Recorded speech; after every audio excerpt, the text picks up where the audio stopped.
क्या आपको हमेशा थकान होती है, आपको चक्कर आते हैं, सांस आने में दिक्कत होती है और आप इसके बावजूद भी सोच रहे कि प्रेगनेंसी क्यों नहीं आ रहा है? अगर मैंने आपसे कहा कि एक सिंपल मिनरल डिफिशिएंसी की वजह से आपको प्रेगनेंसी नहीं आ रहा है तो आप क्या मानोगे? नमस्कार, मेरा नाम डॉक्टर सुवर्चला है।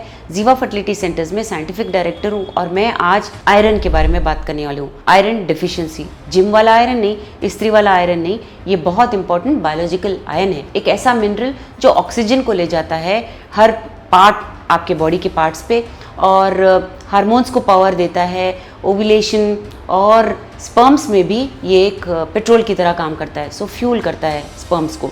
इसके बारे में आपको ज़रूर सुनना चाहिए। इस वीडियो के माध्यम से आपके लिए प्रेगनेंसी प्लानिंग आसान हो जाएगा। आयरन क्यों ज़रूरी है प्रेगनेंसी के लिए? आयरन एक एसेंशियल मिनरल है, ये हीमोग्लोबिन बनाता है, मतलब हीमोग्लोबिन बनने के लिए आयरन बहुत इंपॉर्टेंट है। हीमोग्लोबिन एक ऐसा मॉलिक्यूल है जिसके माध्यम से ऑक्सीजन हर सेल पर पहुंचता है।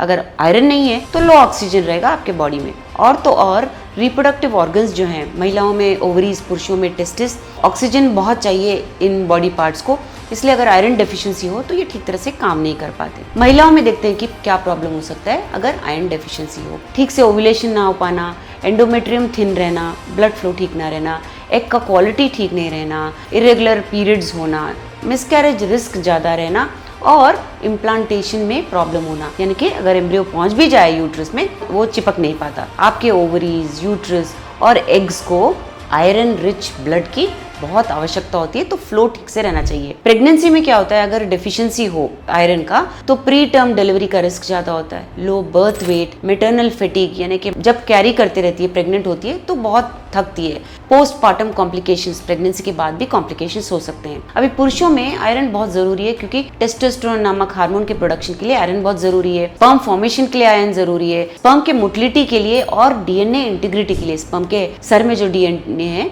उसके लिए भी आयरन बहुत जरूरी होता है। तो आयरन जब लो होता है, स्पर्म काउंट कम होना, मोटिलिटी स्लो हो जाना, डीएनए फ्रैगमेंटेशन ज्यादा होना देखा गया है। सो फर्टिलाइजेशन नहीं हो पाता और प्रेगनेंसी नहीं आ पाता। सब कुछ ठीक लगने के बावजूद प्रेगनेंसी नहीं आ पाता। इसीलिए आयरन डेफिशिएंसी की वजह से अनएक्सप्लेन्ड इनफर्टिलिटी भी हो सकता है। सब कुछ ठीक लग रहा है मगर ये जो छोटे छोटे प्रॉब्लम्स हैं इनकी वजह से प्रेगनेंसी नहीं आ पाता। तो क्या कुछ ऐसे सिग्नल्स हैं जो आपके बॉडी आपको दे रहा है और आप समझ नहीं पा रहे हैं? जब लो होता है आयरन तो थोड़े सिग्नल्स हैं, जैसे आपको हमेशा थकान होना, आपका स्किन पेल रहना, बाल बहुत झड़ना, ब्रेथलेसनेस होना, सर बहुत दुखना, हाथ और पैर हमेशा ठंडे रहना, नाखून बार बार टूटना और आपको आइस और या चूना खाने की बहुत क्रेविंग होती हो। महिलाओं में पीरियड्स बहुत ज़्यादा होना आयरन लॉस को और कॉम्प्लिकेट करता है। पुरुषों में स्टैमिना कम होना, लिबिडो कम होना भी देखा गया है। लेकिन एक बात याद रखिए, हीमोग्लोबिन लेवल्स ठीक होने के बावजूद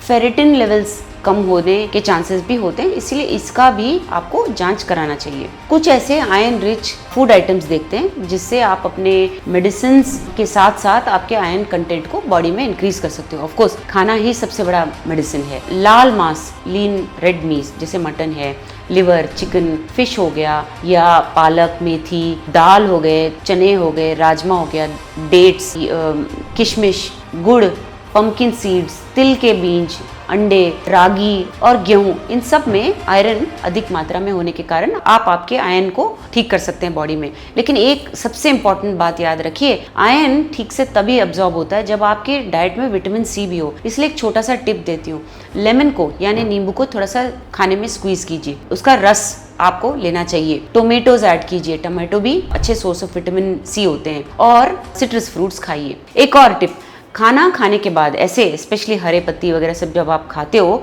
तो 1 घंटे तक चाय और कॉफ़ी का सेवन मत कीजिए, क्योंकि जब आप ये सब लेते हो तो आयरन का अब्जॉर्प्शन ब्लॉक होता है। तो ये सबसे इंपॉर्टेंट बात है। छोटी छोटी चीज़ें अगर आप चेंज करोगे आपके लाइफस्टाइल में तो आपका आयरन इंटेक 3 गुना बढ़ सकता है। ये बहुत इंपॉर्टेंट बात है। जब ये सब नहीं काम आता, जब आपने ये सब ट्राई कर लिया फिर भी आयरन डेफिशिएंसी बहुत ज़्यादा है, तो सप्लीमेंट्स लेने में कोई दिक्कत नहीं है। ऑफकोर्स डॉक्टर प्रिस्क्राइब्ड होना चाहिए। फेरिटिन लेवल्स अगर लो हैं, पीरियड्स अगर हैवी हैं, आईवीएफ प्लान कर रहे हैं, रिकरेंट प्रेगनेंसी लॉस हो रहा है, स्पर्म के पैरामीटर्स ठीक नहीं है आपके रिपोर्ट में, तो आयरन सप्लीमेंट्स ले सकते हो आप। टिपिकली 60 से 120 मिलीग्राम्स दिया जाता है एलिमेंटल आयरन। मैंने जैसे कहा वो प्रिस्क्रिप्शन के साथ ही आपको खरीदना चाहिए, क्योंकि वो आपको डॉक्टर्स आपको डिसाइड करके देते हैं कि कितना डोसेज आपको लेना चाहिए। फिर से एक बार और वो टिप विटामिन सी को ऐड कीजिए, कभी कभी फोलिक एसिड और B12 भी ऐड किया जाता है। अपने आप को ये प्रिस्क्रिप्शन दे के ओवर द काउंटर मत खरीदिए, स्पेशली हैवी डोसेस, क्योंकि अगर आप ज़्यादा आयरन लोगे तो कॉन्स्टिपेशन होना, नौसिया, उल्टी आना